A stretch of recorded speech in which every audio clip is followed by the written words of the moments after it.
more money. I know.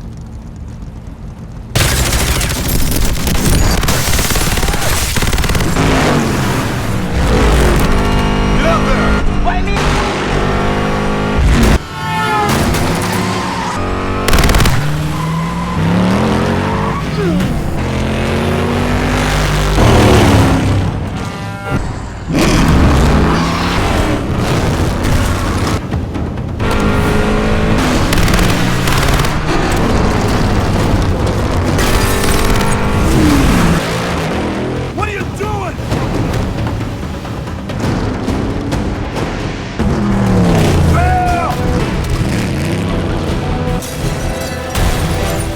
What do you wear? Size 3?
She's still in there!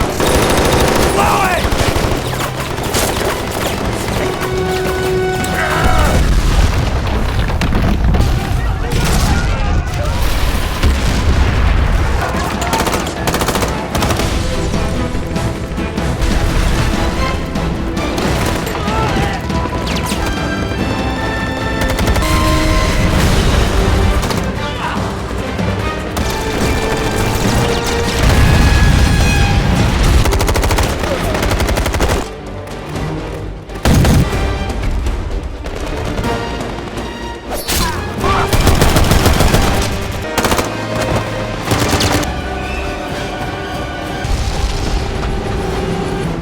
Cut my girl off!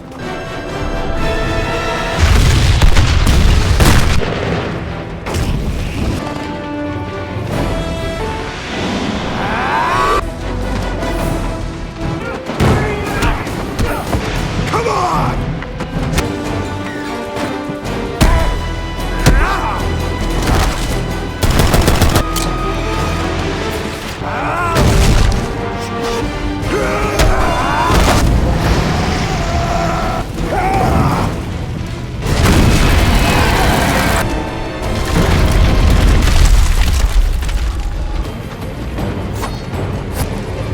It's too heavy! Jimmy!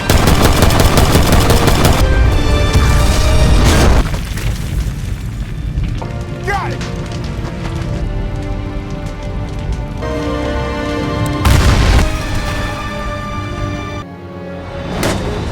Don't say anything, let me talk.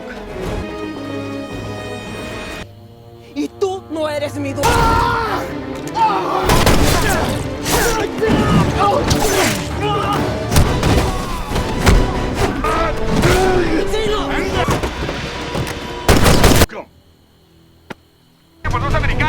All right, speed it up. We get out of here. Yeah, they'll find you in an hour. Maybe, but Then you're dead. She's leaving with us.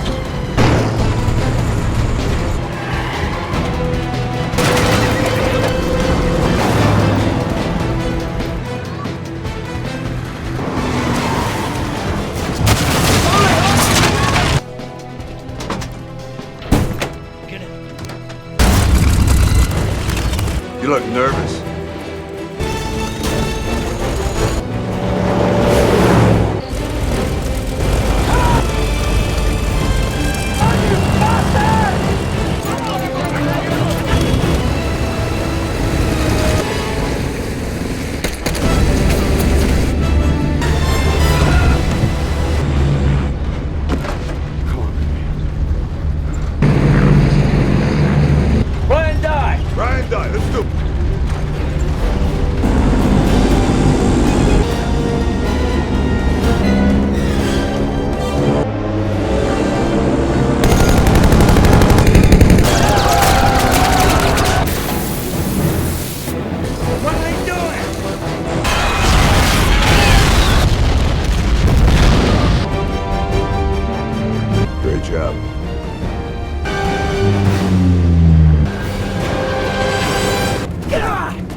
polite enough. Guilty boots, can you believe that? You deserve. Let him go, Gunner. Let him go.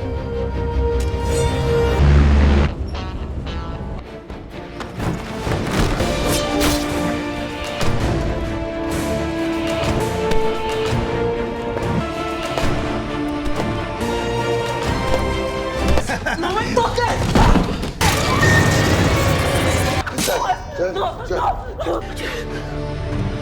I know the same way we came in. No way. That's what he wants. ¡Déjalo! ¡No, he's fighting too much! Get her out of here. Well, I did, sir. You know you're lucky if you're conscious. Did he? You're real tough. How many men you got?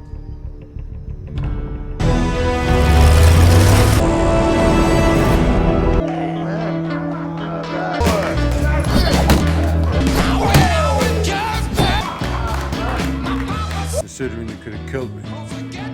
Hey guys, today we are strapping in for a high-octane dive into the 2010 action extravaganza, The Expendables. Get ready for a testosterone-fueled ride through a movie that asked, what if all your favorite 80s and 90s action stars united for one last glorious symphony of destruction? Spoilers, it's awesome. This is a passion project for me, and a like or a subscribe is the best way to show your support. So if you're on board, join the crew. If not, thanks for watching anyway. Now let's kick things off with a bang, literally, as we meet our titular crew of hardened mercenaries. After that explosive introduction, our crew is back on solid ground, chilling out and dealing with the aftermath of their latest negotiation with pirates. We get to see the team's dynamic a bit clearer, especially the underlying tension between Barney Ross, the stoic leader, and the unhinged but undeniably effective Gunner Jensen. It's like watching a family barbecue, if your family happened to be armed to the teeth and prone to spontaneous brawls. But before things can get too cozy, Barney and his trusty knife-throwing protege Lee Christmas, seriously, the man has an arm like a cannon for blades, are summoned to a super-secret, super-shady meeting. They walk into a dark room because, naturally, all important, morally ambiguous deals happen in places where the lighting budget was clearly repurposed for ammunition. There, they meet a cryptic, suit-wearing puppet master known only as Mr. Church. He's got a job, and it's a doozy. Assassinate a rogue general named Garza on the fictional island of Valena. The catch? The island is also home to an American ex-CIA agent, James Monroe, who's pulling Garza's strings and making a fortune off the local drug trade. Mr. Church paints a picture of a dictator who needs to go, a classic tale, but the grim set of his jaw tells us this isn't just another job. This mission feels different, heavier, laced with a certain political nastiness that even seasoned mercenaries might find distasteful. It's not just about the money. There's a sense of obligation, a shadowy hand twisting their arms because who says no to a man named Mr. Church? The air practically hums with unspoken threats and a whole lot of unspoken backstory. It's clear our boys are walking into a hornet's nest. And the sting is going to be brutal. With the mission accepted, Barney and Lee Christmas embark on their preliminary recon mission to Valena, because even muscle-bound action heroes need to do their homework. They ditch the heavy artillery for some casual attire. Casual for them still probably involves tactical pockets and infiltrate the island. The contrast is stark. Lush, tropical beauty masking a suffocating military presence and the undeniable stench of oppression. They scout General Garza's heavily fortified compound, a grim fortress bristling with armed guards and a palpable sense of fear.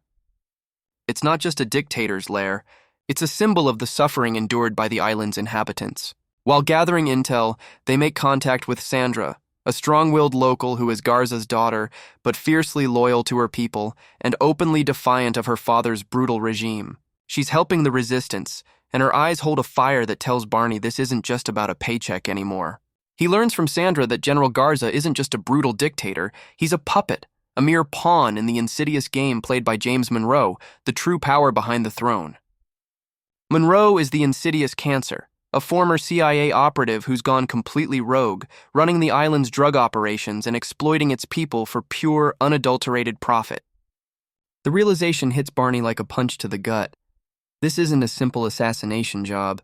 It's a mission to liberate a country from a far more dangerous, shadowy adversary. The stakes are instantly raised, adding a moral weight to the already explosive scenario. As they gather intel, the tension steadily ratchets up. The whirring of chopper blades overhead and the distant crackle of automatic gunfire serve as constant reminders of the volatile nature of the island. Barney and Christmas, masters of blending in, quickly realize they're walking a tightrope, and one misstep could mean game over before the game even truly begins. This isn't just intel gathering. It's a peek behind the curtain of true evil, and it leaves a bitter taste in Barney's mouth. Just as Barney and Christmas start to piece together the dark truth, their cover is blown. It's like a classic spy movie trope, but with more gratuitous explosions. Guards suddenly swarm the docks, guns blazing, the rat-a-tat-tat of automatic weapons echoing off the water. The serene island backdrop quickly transforms into a war zone, the air thick with the smell of gunpowder and the shouts of angry soldiers. Our heroes, ever resourceful, don't hesitate. They respond with their own brand of diplomatic negotiation, a symphony of well-aimed bullets and strategic evasive maneuvers. Barney's calm under pressure is almost unsettling, while Christmas, with his lightning-fast knife throws, turns every enemy into a pincushion. It's a beautifully choreographed dance of death, the kind that only these seasoned professionals can perform. As they fight their way towards their waiting seaplane, the chaos escalates. Explosions erupt around them, sending splinters of wood and shrapnel flying. The thud of their feet on the wooden pier is punctuated by the metallic clang of spent casings hitting the ground. They dive off the pier, the cool water momentarily offering a respite from the fiery onslaught before scrambling into their plane. With Barney at the controls, they make a dramatic escape, the plane roaring to life and soaring into the sky, leaving a trail of smoke and destruction below.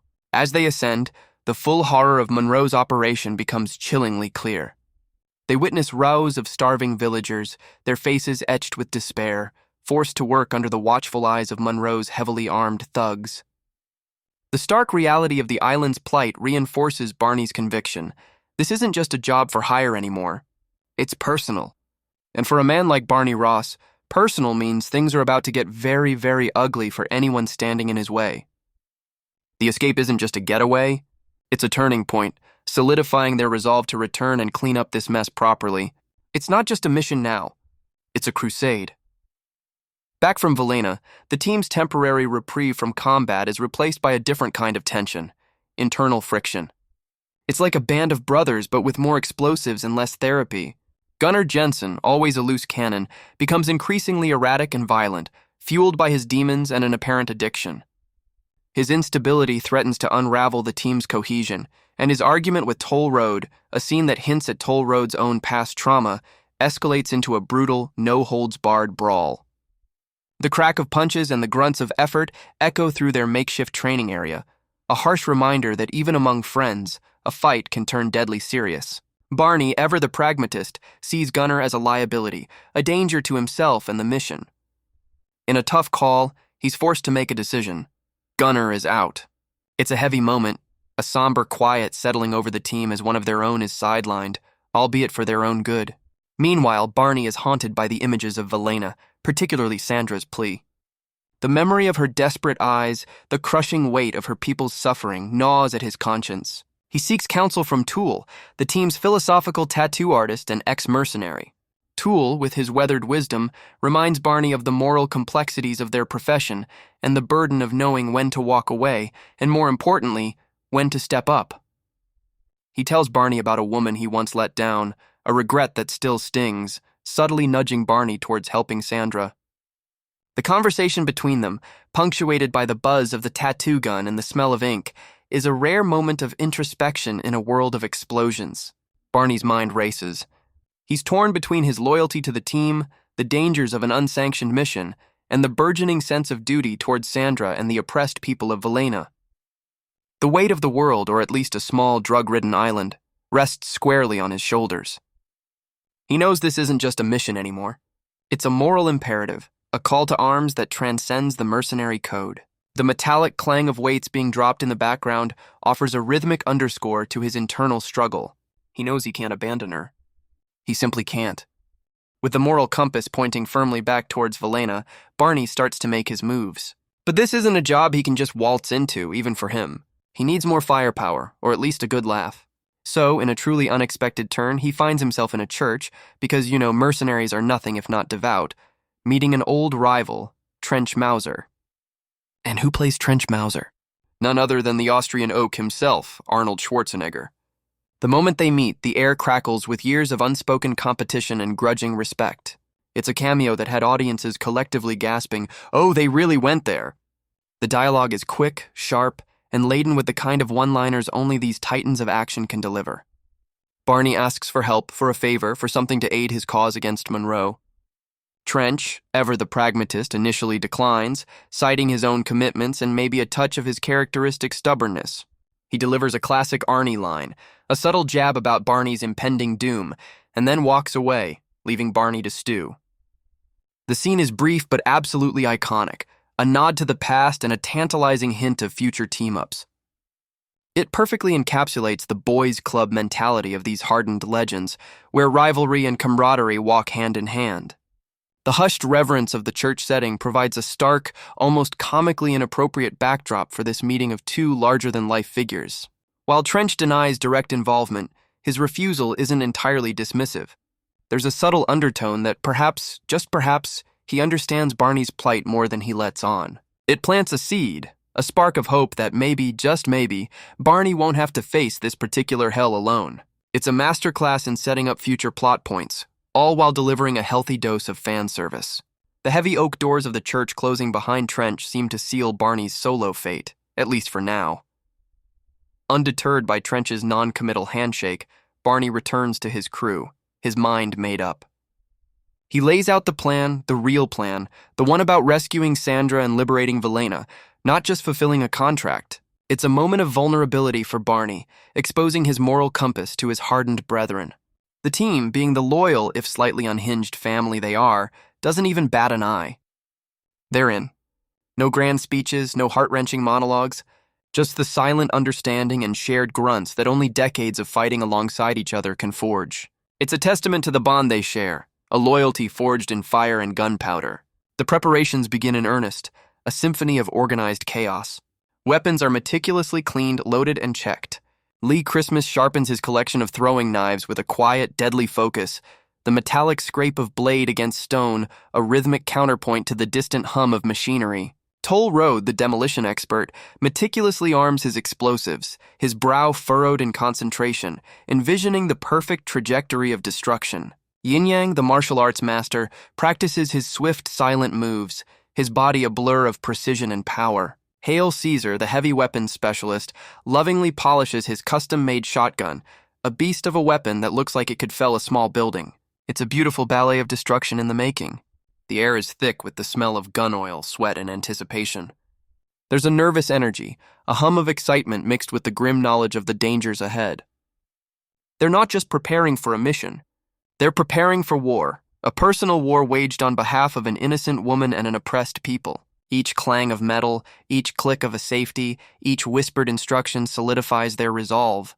They're a well-oiled machine, each part essential, each cog turning perfectly in sync. Barney watches them, a flicker of pride in his eyes.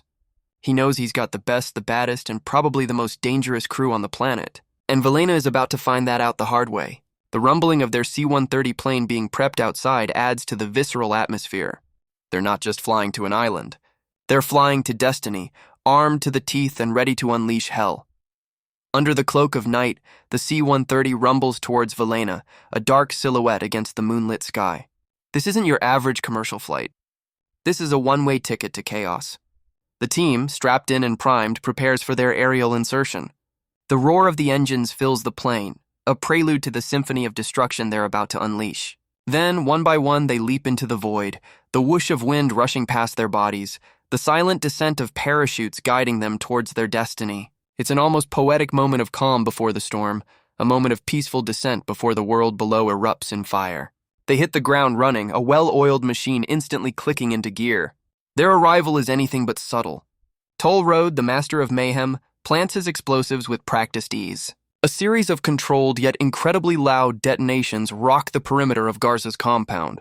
The ground trembles, dust and debris plume into the air, and the crackle of explosions signals their grand entrance. Because who needs a quiet entrance when you have explosives and a death wish? The initial assault is a whirlwind of coordinated brutality. Hale Caesar, with his monstrous shotgun, clears paths, sending waves of enemy soldiers scattering. The rhythmic thwack-thwack of Hale's heavy weaponry is punctuated by the sharp crack of rifle fire and the insistent pop-pop-pop of pistols. Yin Yang moves like a shadow, a blur of fists and feet, neutralizing targets with balletic precision, his grunts of effort barely audible above the din. Lee Christmas's knives fly true, finding their marks with sickening thuds. Barney, the grim orchestrator of this ballet of death, moves through the chaos with a steely resolve, barking orders and dispatching foes with ruthless efficiency. The cries of surprised guards quickly turn to desperate shouts as they realize they're not just facing a few rogue insurgents, but a force of nature. This isn't just a firefight, it's an absolute demolition. The air becomes thick with the acrid smell of burning rubber and gunpowder, mingling with the tropical humidity. Every corner, every doorway, every shadow becomes a potential kill zone. The Expendables are here and they've brought the pain, the kind of pain that only a collection of the world's most dangerous men can deliver. The compound, once a symbol of oppression, is rapidly becoming a pyre for Garza's regime. The sounds of breaking glass and splintering wood mix with the cries of the wounded, painting a grim picture of the unfolding battle. As the Expendables push deeper into Garza's compound, the resistance intensifies. It's like a particularly violent game of whack-a-mole, but the moles have machine guns and a serious attitude problem. Every corridor, every room, every stairwell becomes a gauntlet of gunfire and hand-to-hand savagery. The soundscape is a cacophony of destruction. The deafening roar of explosions, the relentless staccato of automatic weapons, the heavy thud of bodies hitting the ground, and the guttural grunts of combat. Lee Christmas, ever the showman, uses his knives with a deadly grace, his movements swift and precise. He's not just fighting. He's performing a brutal dance, the metallic glint of his blades catching the light as they find their mark. Toll Road, meanwhile, is less graceful but equally effective, using his brute strength to smash through obstacles and opponents alike. His powerful punches land with a sickening crack, leaving a trail of unconscious or very regretful soldiers in his wake. Yin Yang, in a dazzling display of martial arts prowess, takes on multiple opponents simultaneously, his speed and agility almost supernatural. The whoosh of his kicks and the snap of his strikes are a blur of deadly precision. And just when you think things can't get any wilder, guess who makes a dramatic re-entrance? None other than Gunner Jensen. He's back, fueled by a desire for redemption and maybe a healthy dose of adrenaline, swooping in to save Yin Yang from a particularly nasty situation. It's a moment of unexpected camaraderie, a nod to their complicated brotherhood. Gunner's massive machine gun roars to life, cutting down swathes of enemies with its relentless BRRRT. The air vibrates with the force of his firepower. The team, bolstered by Gunner's surprise return, becomes an unstoppable force. It's like a high-stakes game of who can blow up the most stuff. And everyone's winning. The building itself groans under the relentless assault, its concrete walls chipping and crumbling under the torrent of bullets and explosions. They're not just fighting. They're dismantling the very structure of Garza's power, brick by bloody brick. The mission, initially a precision strike, has now fully devolved into an all-out, no-holds-barred war, and our boys are absolutely thriving in it. The metallic tang of blood and the pervasive smell of gunpowder fill the entire compound. No mercy is given and none is expected. Amidst the chaos and crumbling infrastructure of the compound, Barney finally corners General Garza. The dictator, now stripped of his bravado and cowering, is a pathetic sight. With the thump-thump of Barney's heavy boots echoing in the now slightly quieter corridor, Garza spills his guts, revealing the ultimate betrayal. James Monroe, the true puppet master, never intended for Garza to survive this day. He was always a disposable pawn, meant to be eliminated once his usefulness ran out. It's a classic villain move, really. Just as this revelation hangs in the air, Monroe, the slimy ex-CIA agent, makes his desperate move. He grabs Sandra, using her as a human shield, because of course he's that kind of guy. The girl Barney risked everything for is now in the clutches of the very monster he came to destroy. The sight of Monroe dragging Sandra, her desperate cries echoing through the smoke-filled corridors, ignites a furious, primal rage in Barney. All professional detachment vanishes, replaced by a singular, burning desire for retribution. The clack of Monroe's boots as he drags Sandra away is a personal insult to Barney. Monroe, surrounded by his remaining loyal guards and his right-hand man, Payne, attempts to make a break for it, planning to escape with Sandra to his private jet. The sound of their footsteps retreating is like a personal challenge to Barney. But Barney isn't just chasing. He's hunting. His eyes, usually cool and calculating, are now burning with an intensity that promises immense pain for anyone who stands in his way. The mission has gone beyond a rescue. It's a full-blown vendetta. The air is thick with tension, the distant rumble of the crumbling compound a fitting backdrop to this high-stakes chase. The whoosh of wind as Barney bursts through a door, the thump of his heavy landing, all speak to his relentless pursuit. He's not letting Monroe get away, not with Sandra, not with this betrayal. The hunt is on, and Monroe is about to learn that you don't mess with Barney Ross's conscience, especially when it involves a woman he's sworn to protect. The metallic scrape of debris underfoot as he pursues adds a raw, visceral layer to the desperate chase. The climax of this explosive saga arrives in a flurry of fists, blades, and grim determination. Barney, with Lee Christmas at his side, finally corners Monroe and his hulking enforcer Payne in a hangar, the sleek lines of Monroe's escape jet providing a grim backdrop. It's like a classic Western standoff, but instead of 6 shooters, we've got muscles, knives, and an incredibly high body count. The air is thick with the metallic tang of blood and the smell of jet fuel, a potent cocktail for a showdown. The fight explodes with a ferocity that leaves you breathless. Barney takes on Monroe, a brutal, bone-jarring brawl that showcases Stallone's signature raw power. Every punch lands with a sickening thud. Every grunt of effort is palpable. Monroe, surprisingly agile and vicious, fights back with the desperate fury of a cornered rat, his own strikes landing with sharp, painful cracks. Meanwhile, Lee Christmas engages in a lightning-fast, incredibly cinematic knife fight with Payne. Christmas's knives are extensions of his will, flashing through the air with a deadly shink-shink sound, while Payne, a mountain of muscle, uses his brute force to devastating effect. The whoosh of knives and the heavy thump of bodies slamming into metal surfaces create a symphony of brutal combat. It's a dance of death, each movement precise, each blow intended to maim or kill. The stakes are immense. Sandra's freedom, the fate of Velena, and the moral integrity of the Expendables hang in the balance. Barney, fueled by a righteous anger, pushes through the pain, his face a mask of grim resolve. He knows this isn't just about winning. It's about making Monroe pay for every ounce of suffering he's inflicted. The scene is a masterclass in action choreography, a visceral ballet of destruction where every blow feels real, every grunt of pain earned. The metallic clang of weapons hitting the ground, the shouts of effort, the heavy breathing of the combatants. It's all amplified, making you feel every agonizing second of the fight. Finally, with a decisive move, Barney overcomes Monroe, ending his reign of terror with a swift, brutal finality. Simultaneously, Christmas, in a display of pure skill, dispatches Payne. The silence that follows the final blows is deafening, a stark contrast to the cacophony that preceded it. The bad guys are down and Sandra is safe. The good guys, battered but victorious, stand tall amidst the wreckage, the heavy breathing of the heroes finally slowing. The mission is accomplished, but not without a hefty cost, a testament to the brutal reality of their world. In the aftermath of the ferocious battle, the dust settles over Velena, revealing a landscape scarred but liberated. The sounds of gunfire have ceased, replaced by the hushed whispers of the surviving villagers, a mixture of awe and dawning hope. The Expendables, though battered and bruised, stand as triumphant figures amidst the wreckage, their mission accomplished. It's a bittersweet victory, the cost of freedom always high, but the faces of the freed people are testament to the justice they delivered. Barney finds Sandra, who, despite her ordeal, radiates a quiet strength.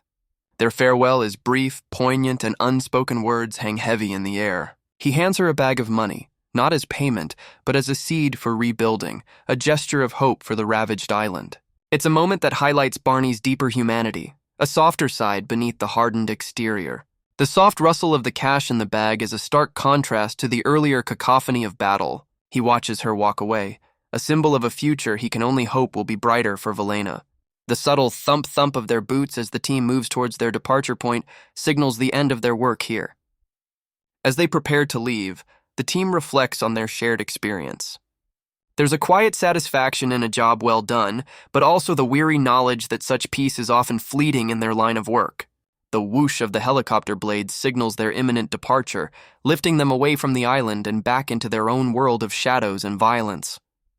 As they fly away, Velena, slowly beginning to heal, recedes into the distance, It's a powerful image of impact and departure, leaving behind a legacy of liberation and a promise of a new beginning. Barney, looking out at the fading island, carries with him the weight of the lives they touched and the silent thanks of a nation reborn. The soft hum of the chopper blades now provides a gentle, almost melancholic soundtrack to their exit.